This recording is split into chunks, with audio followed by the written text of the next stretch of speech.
ओम शांति। पाश्चात्य जगत के लेखक और कवि खलील गिब्रान ने एक कविता लिखी है, जिस कविता में एक प्रेमी अपने प्रेमिका से मिलने आता है। दस्तक, अंदर से आवाज, कौन है? वो कहता है, मैं हूं तुम्हारा प्रेमी। अंदर मौन, सन्नाटा, कोई आवाज नहीं। उसे लगता है कोई गलती हो गई, वापस जाता है, फिर चिंतन करता है, प्रेम के विषय में सोचता है, फिर आता है। दस्तक, कौन है? वो कहता है, तुम ही हो। मैं हूं ही नहीं, बस तुम ही हो। मौन, सन्नाटा, कोई उत्तर नहीं। फिर जाता है, सोचता है अब क्या करूं। दरवाजा तो खुला ही नहीं। कई सालों बाद फिर लौटता है, फिर से दस्तक, अंदर से आवाज, कौन है? कोई उत्तर नहीं, मैं हूं ही नहीं। तब दरवाजा खुलता है। प्रेम अव्याख्य है, प्रेम अवर्णनीय है। प्रेम में आत्मा जो अनुभव करती है उसका वर्णन नहीं किया जा सकता।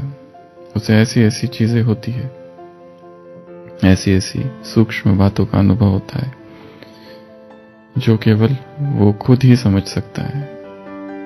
जरा तो इतना बता दे भगवान, लगी ये कैसी लगा रहा है? ये अंदर आग जो लग रही है, ये कौन लगा रहा है? इतना बता दे, ये क्यों हो रहा है? मुझी में रहकर मुझी से अपनी ये खोज कैसी करा रहा है? उसे पता है वो अंदर है नहीं, परंतु अनुभव उसको ऐसे होता है कि वो अंदर ही है। अंदर ही बैठकर मुझी से खुद ही की खोज करा रहा है। ये क्या कर रहे हो तुम? हृदय भी तुम हो, तुम ही हो प्रियतम। प्रेम भी तुम हो, तुम ही हो प्रेमी। पुकारता मन तुम ही को क्यों फिर?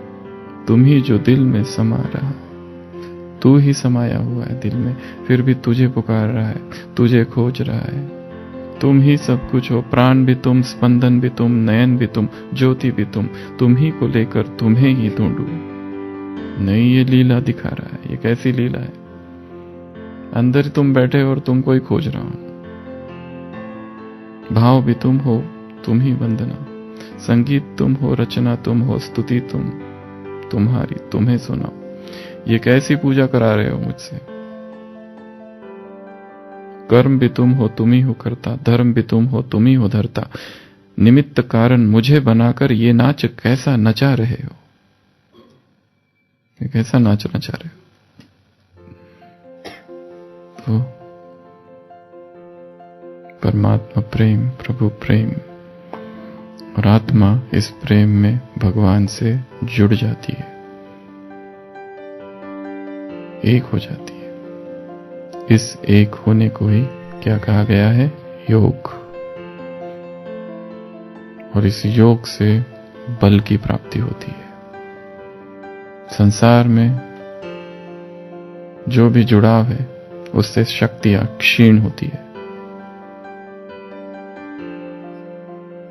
जहां भी लगाव है, जुड़ाव है, जुटाव है, वहां पर शक्तियां नष्ट होती है, व्यय होती है। भगवान से जो जुड़ाव है, भगवान से जो योग है, भगवान से जो जोड़ना है, उसमें शक्तियां भरती है और उसको कहा जाता है योग बल।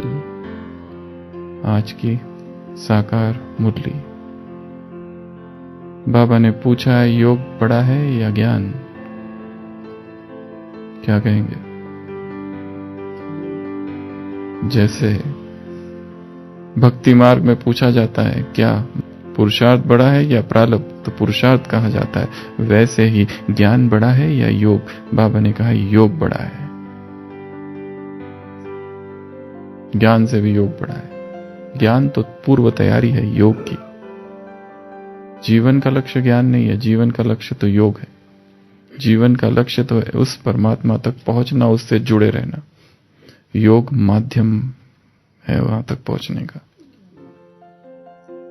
तो आज की मुरली में बाबा ने योग बल की चर्चा की है, तो आज हम योग बल की चर्चा करेंगे। ये योग बल क्या है, शास्त्रों में योग बल के विषय में क्या लिखा है, भगवान ने योग बल के बारे में क्या कहा है, मुरली में आज के योग बल के कौन से महावाक्य है, योग बल से किन सिद्धियों की प्राप्ति होती है, किन शक्तियों की प्राप्ति होती है, योग से क्या फायदे होते हैं।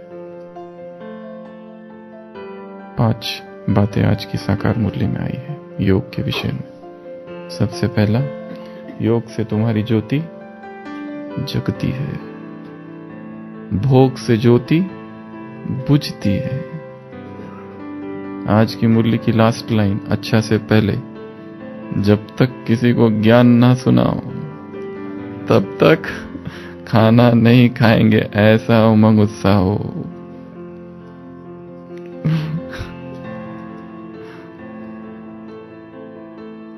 नाश्ता भी नहीं, खाना अर्थात आ गया ना उसमें, कैसा उमंग उत्साह हो।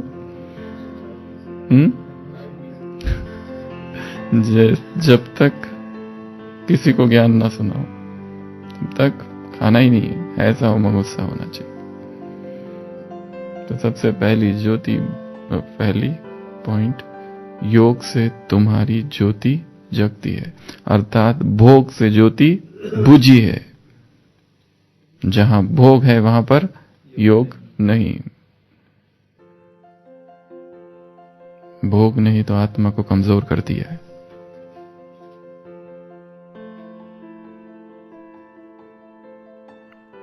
दूसरा, योग से आत्मा पावन बनती है, पवित्र बनती है। तीसरा, योग से तुम दुनिया को पावन बनाते हो, अर्थात इस पहाड़ को उड़ाए। कौन सा पहाड़ बनाते हो? सोने का पहाड़ बनाते हो। प्रश्न में है उठाए और मुरली में है उड़ाए।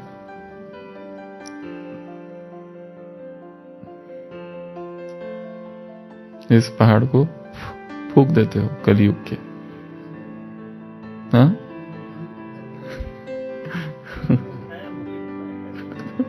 प्रश्न में उठाया और मुरली में उड़ा दिया, ऐसे। तो इस तत्वों को भी तुम पावन बनाते हो।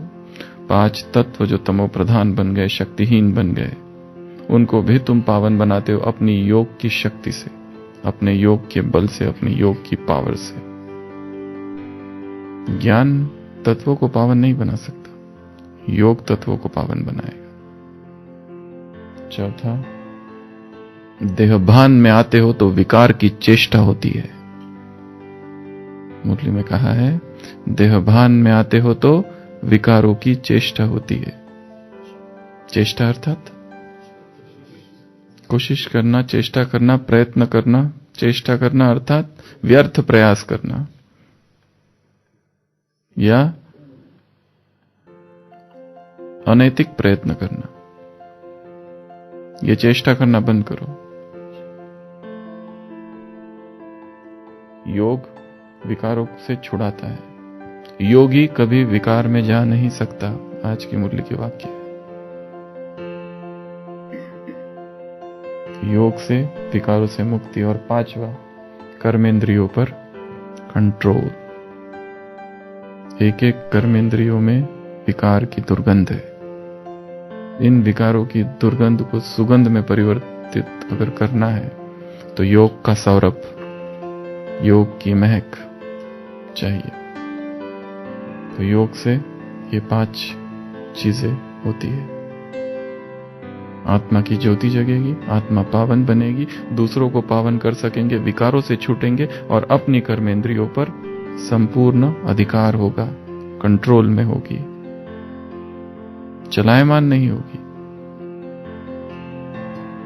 चलायमान कर्मेंद्रिया विकारों की तरफ आकर्षित होती है।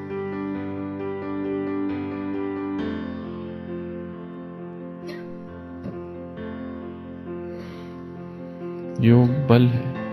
क्यों? योग की 10 परिभाषाएं। एक एक परिभाषा में उसका बल समाया हुआ है। 10 परिभाषाएं। शास्त्रों में योग से 8 सिद्धियों का वर्णन है। पतंजलि सूत्र में, भागवत में 10 सिद्धियों का वर्णन है योग से। और योग से लोगों ने बहुत कुछ किया है। विश्वामित्र के पास ऐसी योग की शक्ति थी कि हरिश्चंद्र के पिता, कौन, वो त्रिशंकु, नया स्वर्ग स्थापन कर दिया उसके लिए। ऐसा गायन है। देवताओं ने नीचे फेंका, इसने नीचे गिरने नहीं दिया, इसलिए बीच में लटका रहा। अगस्त ऋषि का गायन है, पूरा समुद्र पी गए। ये सब ऋषि कौन थे जिनका शास्त्रों में वर्णन है? शंकराचार्य 6 वर्ष की उम्र में सारे शास्त्र पारंगत कर लिए, शास्त्रों में पारंगत हो गया। योग बल।